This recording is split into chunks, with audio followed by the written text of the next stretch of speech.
दोस्तों आप सभी का स्वागत है आपके अपने YouTube चैनल VCC में। दोस्तों आज के इस वीडियो में मैं आपके लिए लेकर आया हूं वास्तविक संख्या का ऑब्जेक्टिव क्वेश्चन। दोस्तों अगर आप बिहार बोर्ड के छात्र हैं तो शुरू से अंत तक बने रहे। दोस्तों मैं इस वीडियो में आपके लिए लेकर आया हूं कि वास्तविक संख्या का ऑब्जेक्टिव क्वेश्चन किस प्रकार का पूछा जाता है। दोस्तों मैं बता दूं कि इस क्वेश्चन से लगभग 10 से 15 क्वेश्चन आते हैं जो कि बहुत भी है। दोस्तों वीडियो शुरू करने से पहले अगर आप मेरे चैनल पर नए तो चैनल को लाइक सब्सक्राइब और बेल आइकन को ऑन कर दें, जिसके ऑल नोटिफिकेशन आपको टाइम टू टाइम मिलती रहेगी। दोस्तों चलिए तो शुरू करते हैं। दोस्तों सबसे पहले जानते हैं, क्वेश्चन पढ़ते हैं कि निम्नलिखित में से कौन अभाज्य संख्या है। तो दोस्तों सबसे पहले आपको पता होना चाहिए कि अभाज्य संख्या होता क्या है। तो चलिए देखते हैं कि अभाज्य संख्या होता है क्या।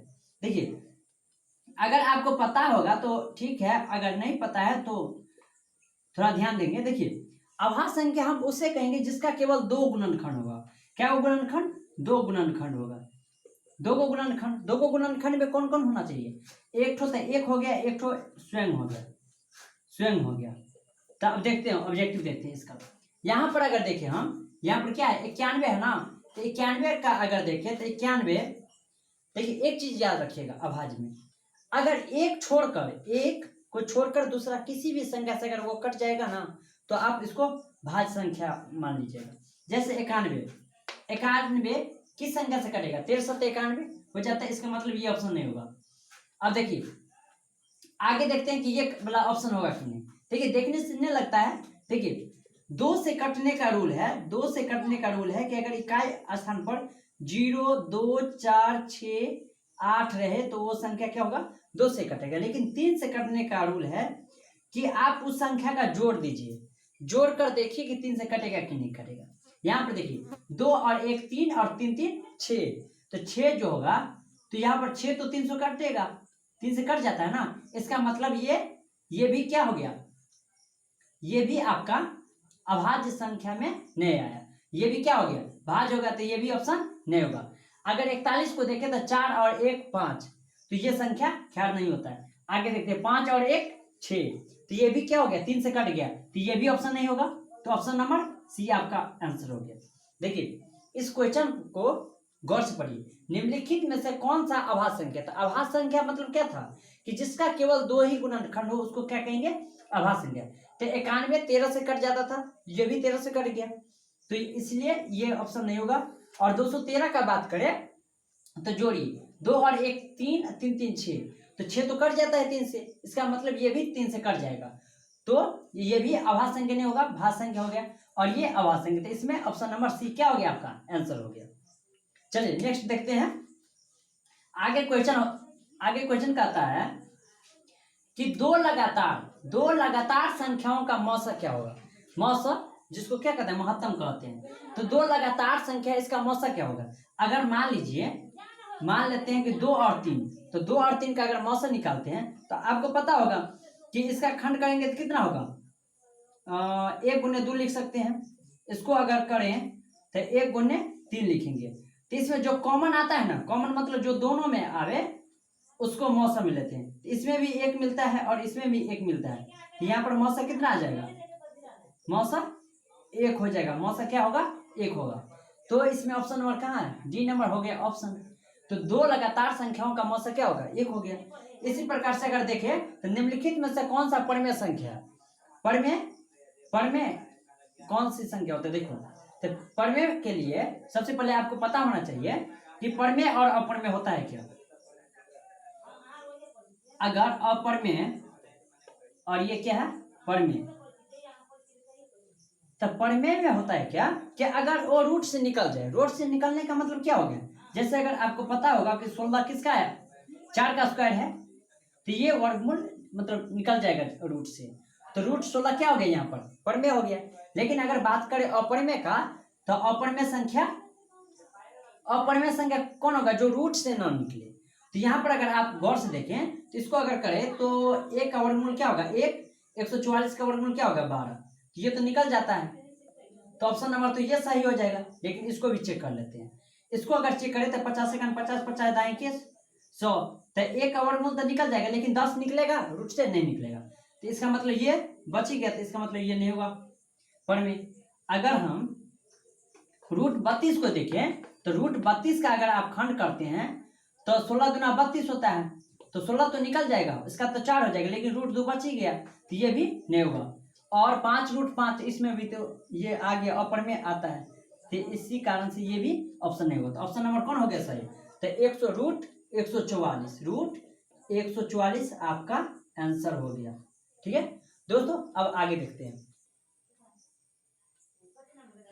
दोस्तों देखिए आगे है कि किसी पूर्णांक p के लिए प्रत्येक सम पूर्णांक का सम है, माने सम होना चाहिए। ठीक है, p का मान देने पर देखिए यहाँ से अगर सपोज करिए, देखिए पूर्णांक संख्या है, पूर्णांक संख्या पे सब संख्या आ जाएगा।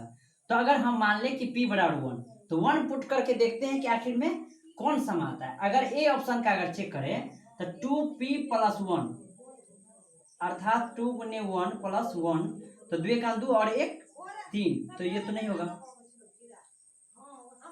बी ऑप्शन अगर देखें तो p बराबर कितना दिया हुआ है, तो 1, तो ये भी क्या हो गया, ये भी नहीं होगा।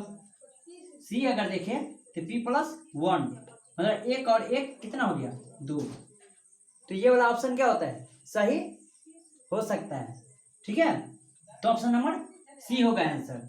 अगर डी का बात करें, डी का तो 2p, तो 2 गुने 1 बराबर यहाँ पर क्या हो गया 2 हो गया। ठीक है, तो यहां से कहता है कि प्रत्येक पूर्णांक के लिए प्रत्येक सम पूर्णांक का सम है, तो सम पूर्णांक होना चाहिए। तो सम माने जो 2 से कट जाए। ठीक है, अगर ए ऑप्शन तो ये तो गलत हो गया आपका, मतलब ये तो होगा ही नहीं, ये भी नहीं होगा, और ये हो सकता है, ये भी हो जाएगा और ये भी हो जाएगा इसमें।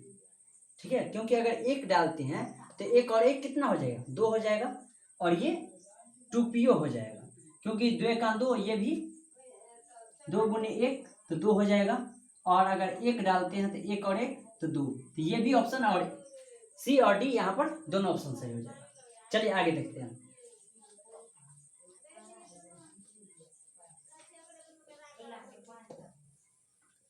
दोस्तों देखिए आगे इसमें कहता है 5वां नंबर क्वेश्चन कि निम्नलिखित में से किसका दशमलव प्रसार अशांत है। देखिए अशांत होने का रूल पहले पता कीजिए। अशांत में कहता है कि कोई भी परिमेय संख्या है, तो परिमेय संख्या किसका रूप में रहेगा, p/q के रूप में रहेगा ना, और q का जब खंड करेंगे तो 2 के पावर m गुने 5 के पावर n होना चाहिए। ठीक है, नहीं समझे? देखिए अगर कोई संख्या अगर 2/10 है, सपोज कीजिए, मान लीजिए, या 8 ले लेते हैं या कुछ ले ले 5 ले लेते हैं। अगर हम q मतलब नीचे वाला, इसका अगर खंड करेंगे तो या तो पूरा 2 से कट जाए, या पूरा 5 से कट जाए, या 2 और 5 से कटे। इस स्थिति में क्या होगा, शांत हो जाएगा। अगर इस स्थिति में नहीं है तो अशांत। चलिए एग्जांपल से समझते हैं। अगर हम ऑप्शन नंबर ए देखें, यहाँ पर क्या है 23/50, तो अगर ये तो p/q के रूप में p हो गया ऊपर वाला, q हो गया नीचे वाला, तो अगर 50 का अगर हम खंड करें तो देखिए, तो 2 से क्या हो जाएगा 25, और 2 से सॉरी 5 से 5 25, तो यहाँ से अगर q बराबर देखें तो 2 के पावर 1 गुने 5 के पावर 2, इस यहाँ पर तो 2 और 5 के रूप में आता है। इसका मतलब ये क्या हो जाएगा, ये हो गया आपका शांत। क्या हो जाएगा, ये तो हो गया आपका शांत हो गया, शांत हो गया।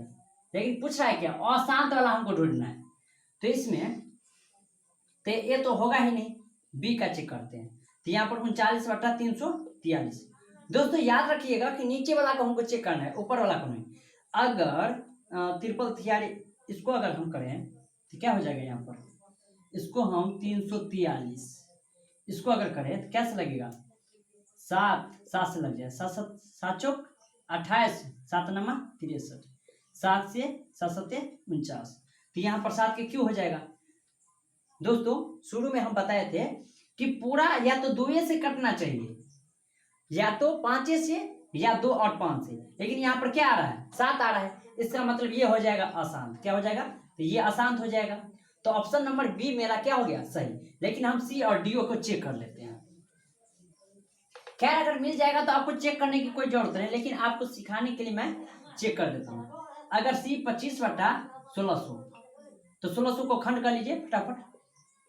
2 से करेंगे तो कितना हो जाएगा 800, फिर 2 से 400, फिर 2 से 200, 2 से 100, 2 से 50, 2 से 25, फिर 5।